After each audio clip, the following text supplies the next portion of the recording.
akkanni hundee saba kuush keessaa tokko ta'e isa duraa akka ta'e mirkaneessaniiru. Oromoon maan jedhan garaa achi dhuftee galaana diimaa dhuftee jedhan. Ammoo yoo Oromoon galaana diimaa dhuftu guyyaan nu laftanarra jirru eenyuun laftan jira. Uummanni kun uummata as turee fi asumatti mul'ate. Uummata kuush ta'uusaa irraanfataniiti. Waraabessummaa siyaasa yeroo sanaati. Malee uummanni keenya durumaa qabeetas ture. Malee godaantuu miti. Waa'ee guddina uummata Oromoo qorannaan addunyaa tanarra gaba'ee jira. Warri uummata Oromoo xureessuu fi waan akkasii dubbatan waan isaanummaan uffaarsan malee qorannoon addunyaa isaan hin faarsine. Oromoon safuu qaba. Demokiraasiin akka gadaa addunyaa gubbaatti iyyuu dhalanne. Kanaaf guddaadhaan seera kanaan guddaadhaan Oromoon durillee guddaa ammallee guddaa duranallee guddaatti jechuun seera kan. Oromoon duraan uummata guddaadha ammas uummata guddaadha gara duraas uummata guddaadha. Guddinni Itoophiyaa jedhamu Oromoodhaan alatti seenaa kam keessattuu mul'ate hin beeku. Uniting factor jettiin faranjiin uniting factor. Yeroon kun Oromoodhaaf yeroo haaromsaati. Kana booda sadarkaa duubatti hin deebine. Sirni kun hawaasni kun misoomaan cimee bahuutti sirra jiraata uummanni kun.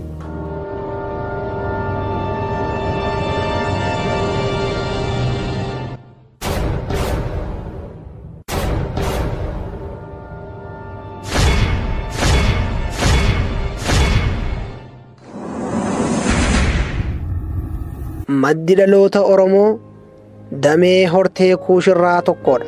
Horteen kuush dhaloota kuush bal'inaan dameewwan ofirraa caasee isaa kan turanii fi dhaloota Yesuus dura bara 2000 hanga 3500 gaanfa Afrikaa kanarra akka jiraachaa turan ragaan ni jira. Latiinsa hortee kuush naannawa baha Afrikaa fi gaanfa Afrikaa kanarra bardibboota baay'ee jireenya Afrikaa irratti qabaachuu isaanii gadi fageenyaan qorannoon faana jira. Baay'ina latiinsa hortee kuushootaa irraa kan ka'e horteen isaa gara afaanotaa 23 hanga 25 qabaachuun akka danda'ame ni ibsama. Isaan keessaa Oromoo, Somaalee, Affaar, Sidaamoo, Kambattaa, Xambaaroo, Burjii, Gediyoo, Saahoo, Qimaantii, Koonsoo, Awingii, Hadiyaa, Hambataa, Buusee, Bareertii, Baaseenchii, Erboor, Goobes, Gawaadii fi warreen kana fakkaatanis baay'eedha. Hima olitti dubbanne kana yaada cimsuun Dr. Tasammaa Taa'aa kitaaba hundee seenaa uummata Oromoo jiru keessatti yaada qorannoo Nooyild Waayidiriin jaamu faana bu'ee argama hortee kuush haala armaan gadii kanaan kaayeeti ture. Warri dhugaa barreessanii dhugaadhaan adeemanii dhugaadhaan xiinxalanii saba kana beekanii akkanni hundee saba kuush keessaa tokko ta'e isa duraa akka ta'e mirkaneessaniiru. Saba kuush keessaayyuu hundee qabeessa, seena qabeessa, bal'inaan kan guddate, instituushinii adda addaa kan qabu. Oromoon dhalataa dachee Afrikaati. Uumamaadha. Seenaa waggaa 10,000 dura. Warri Oromoon alaa dhufe jedhu kun odoo isaan as hin dhufin dura Oromoon jiraata biyya tanaa ture. Keessattuu gaafa baha Afrikaa. Uummanni kuush dhaloota Kiristoos dura bara Afrikaa hanga qarqara galaana diimaattii fi gara Afrikaa kaabaatiin isa Morokkoo makaatee hanga biyyoottan Atilaantikitti gara Arabiyaaniitiin immoo karaa Moosotomiyaatiin hanga Awurooppaa fi giddugala Eeshiyaatti babal'atanii jiraachuu akka turan barreesseeti jira. Barreessaan Kiristoofor Eert jaamuun haadarmaan olii kana akkaataa kanaan dhugoomsa. Uummanni kuush naannawa kaabaa fi baha gaanfa Afrikaa kanatti seenaa waggootan gara 8,000 olii akka qabu eeruudhaan seenaa bara 15,000 ol ta'e akka qaban addeesseeti jira. Naannaa North East Afrikaadha. Isa keessa waggaa dheeraa gara sulula Abbayyaa kana qabatee Gara Sudaan kana immoo Nuubiyaa kana qabatee as keessa tamsa'ee jiraachaa akka ture seenaan sirriitti mirkaneessa. Fakkeenyaaf The Civilization of Africa kan jedhu barreeffamni kuni Profeesar Hirat kan jedhamuun barreeffame waa'ee Kuush sirriitti odeessa. Sabi Kuush kuni eessaa dhufee, eessa jiraachaa ture, maal hojjechaa ture kan jedhu bara dheeraadhaaf Kuush addana keessa jiraachaa turuusaa mirkaneesseera. Barreeffamni gara biraan kan Afrikaa irratti barreeffame J.D. Fage kan jedhamu qorataan biyya Ingilizii tokko sirriitti barreesseera waa'ee sabaaf sablammoota naannaa kana jiranii keessatti garuu sabi Kuush saba bal'aadhaa fi saba hundee qabeessa naannaa kana hanturedha jedhee mirkaneesseera. Tooftaa qormaata saayinsii firooma afaanii irratti Kiristoofool Kuush seenaa baroowwan 1200 hanga 1400 lakkaa'amu bira akka geessa mirkaneesseeti jira. Karaa biraatiin warri Abisiiniyaa jaaman maqaa moggaafatanii bar 1400 dura jecha Itoophiyaa jaamu kana maqaa biyyaalessaa ummata Kuush akka ibsutti ilaaluu turan. Kanaaf akka dogongoraatti illee maqaan Itoophiyaa jaamu kun nuun waamama jaanii ofitti fudhachuu hin turre. Barreessitoonni addaa yeroo seenaa barreessan akka armaan gadii kanatti jecha armaan olii kana mirkaneessan. Before the Future Center every Abyssinians themselves used term Ethiopian for the terror usually referred to as the land of Kush and did not apply it to themselves. Hundeeni qaroomina Aksum jedhamu saba naannaa sana jirurratti ijaarame warri Sameetik jedhaman gamaa achi asa dhufan iyyuu malee mootummaa yoo qabatan iyyuu malee hundeensaa jallisaa bu'uurrisaa saba Kuush ta'uunsaa mirkanaa'aadha. Kanaaf qaroominni gaanfa Afrikaa keessatti argamu qaroomina Kuushirraatii garaagarummaa gatii hin qabnee fi akka qaama Kuushitti immoo Oromoon qaroomina sana keessaatii qooda qaba. Gootota Aksum keessaa dhaloota Kiristoos dura bara 220 keessa mootii beekamaa tokko ture. Afaan Oromootiin kan beekamu jechuudha. Maqaa kabajaa mootii Fantaallee jedhama. Aksum nugusatu keessaa jechuudha. Itti aansee immoo mootii ilmi isaa Cilaaloo jedhama. Cilaaloo, mootii Cilaaloo. Kun literaaturii isaanii keessaa kan dhufe Kiyyaamuti. Kitaabota isaanii kan naannoo Jabal Owwaa fi Jabal Guraaraatti argame jechuun Suudaanii keessa literaaturii keessa kan turedha. Indaa'um mootiin Fantaalleen kun Sudaan irratti indaqeewwan jiran keessaa takka aanolee jedheeti ishii moggaase. Sudaan irratti muude. Maadaaf Sudaanii fi wannoon dur waliin tiraataa turte Aksum bal'aa waan turteef biyyi Itoophiyaatuun yeroo sanatti jechuudha. Aanoleen achitti muudamte. Maqaa kabajaa ture jechuudha. Kana jechuun isaanii warri godaantootaatu naannoon kun akka qubata Kuush ta'e adeemsi ture ragaa guddaa ta'eeti argama. Garuu akkamitti warri Abisiiniyaa maqaa Itoophiyaa kan ofitti fudhatan yoo jaame barreessitoonni Budugee jaamu barreeffama kitaaba isaanii kan bara 1928 barreessan irratti maqaan Itoophiyaa jaamu kan Abisiiniyaan fudhachuu dandeessedha. Kana jireenyi isaaniitu ragaa guddaa soquun hin barbaachifnedha. Oromoonni akka hortee Kuush irraa horamanii fi hangafa hortee Kuush akka ta'an bal'inaan dubbatama. Kanaafuu ummanni Oromoo kan bakka biraarraa dhufe yookaan bikka biraarraa galee osoo hin taane warra durumaanuu gaanfa Afrikaa irra qubatanii jiraachaa turanii fi hortee Afrikaa ta'uun isaanii ifaadha. Akka kanaan barreessitoonni gariin gaanfa Afrikaa irratti jireenya hangafummaa Oromoo mul'isuudhaaf isaan carraaqaa turan keessaa kanneen akkana jaanii barreessaniitu jira. Barreessaan Derlii Best jaamu yeroo uummata Oromoo irraa dubbatu Oromoon sanyii dhaloota durii yommuu ta'an tarii irra guddaan uummata Afrikaa bahaa kun kan irraa biqilan uummata Oromoo ta'uun ni mala jechuudhaan yaada fuula olii irratti dubbanne san mirkaneessa. Hundaafuu yaadni isaa kun uummanni Oromoo kan yeroo dheeraa Afrikaa irratti jiraachuun beekamu ta'uu ragaadha baha.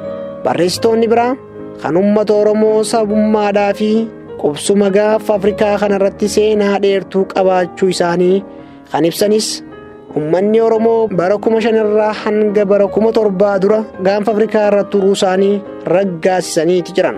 Fakkeenyaaf fakkiin yookaan suuraan kuusa gurmeeyyii Oromoo kan dur dunfura yookaan goofareen manneen seenaa kan Fugug biyyoota baay'ee keessatti kaayamtee argamuun sunis ragaa isa tokko. Biyyoota Fugug kanneen seenaa Oromoo keessatti argaman jaamee yaadamu keessaa akka fakkiitti biyya Masrii fudhachuun ni danda'ama. Fakkiileen tun biyyoota akka Masrii keessatti bal'inaan kan argamtudha. Fakkiin akkanaatun jiraachuun jireenyi Oromootiif ragaa guddaadha. Biyyi Masrii biyyoota seenaa Fugug garri guddaan keessatti argamtu keessaa isii tokkodha.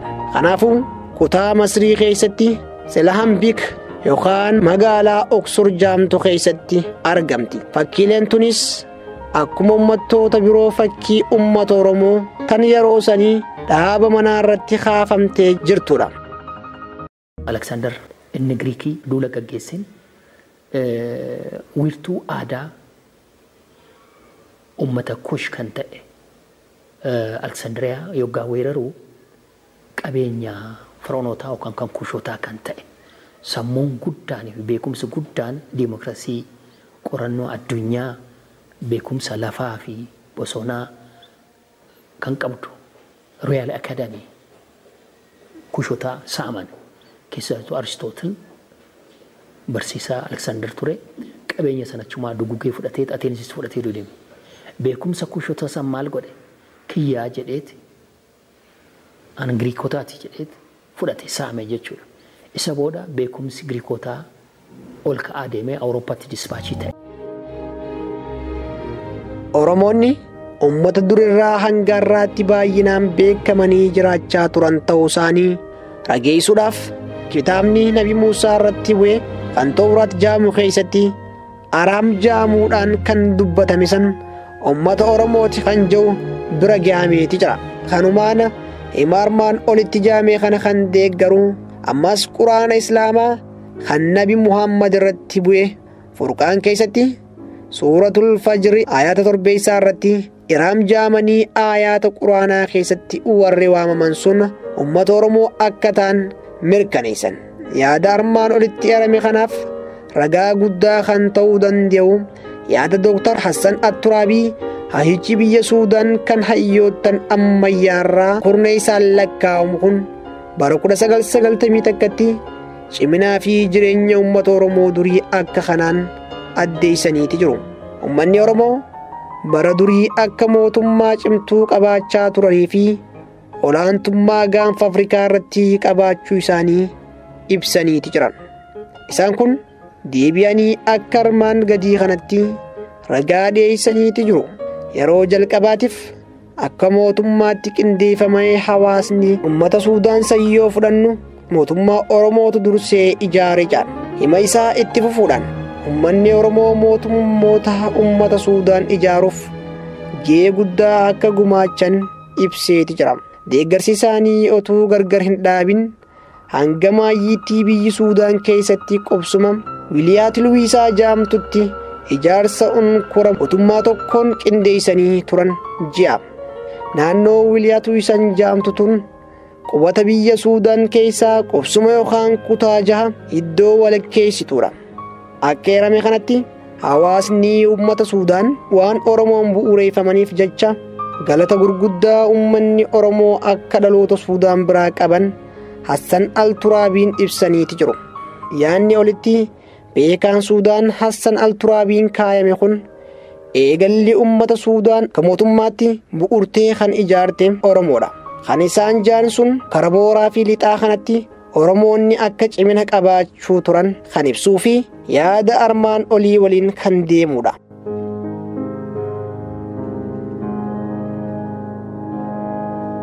Oromoon akka qaama kuushitti yeroo kaabaa kibbatti dhangala'u sana sabaaf sablammooti biraallee jiru addaan utuu hin bahin akka qaama kuushitti socho'e.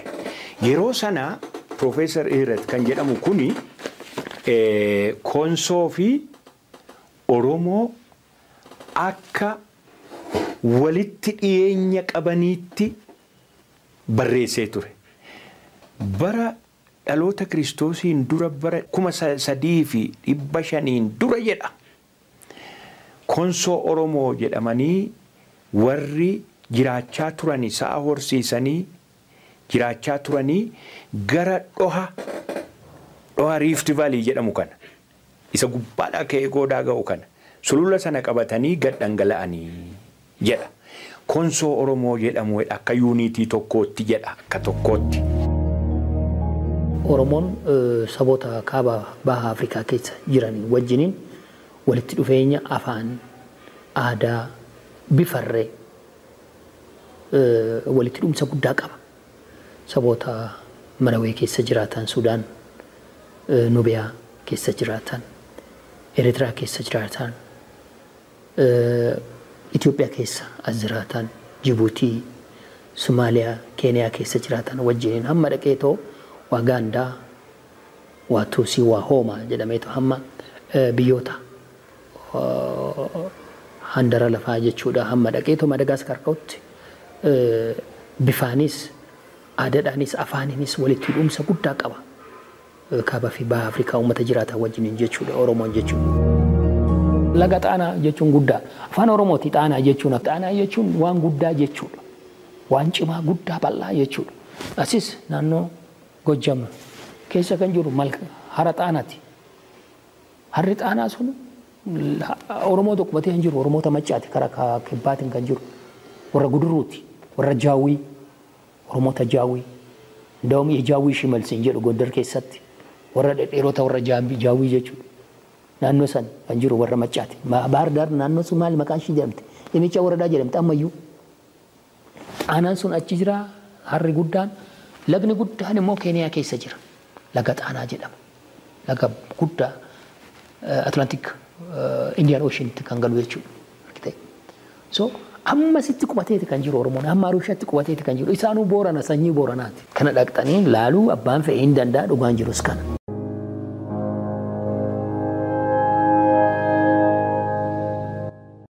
Damee Kuush keessa isa guddaadha. Waan Kuush dubbachuu jechuun waan Oromoo dubbachuu jechuudha. Warroonni Giriik yeroo Misra gabroonfatan dhufanii haga Nuubiyaatti uummata Kuush kage yeroo san achi qubatu. Dhufanii ilaalanii nama gurraachaan argine isaan achiin dura. Itoophiis jedhan nama fuula magaalatu yookaan gurraachatu jechuudha. Kanaafuu maqaan Itoophiyaa jedhu iyyuu irra caalaa nu uummata Kuush ka ilaallatu. Oromoon ammoo maqaa kana ittiin boona.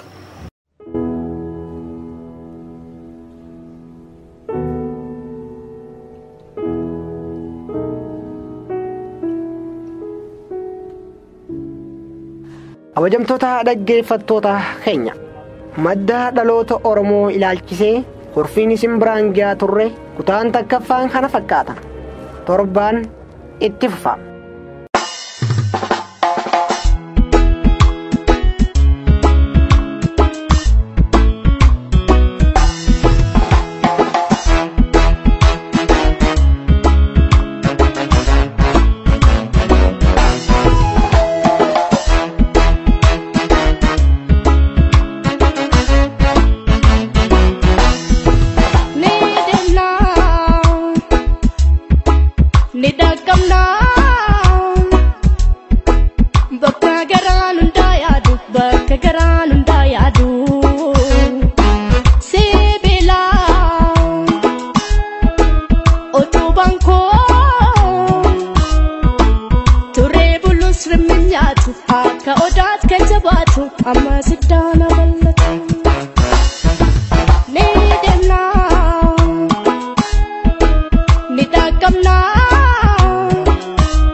Oromoo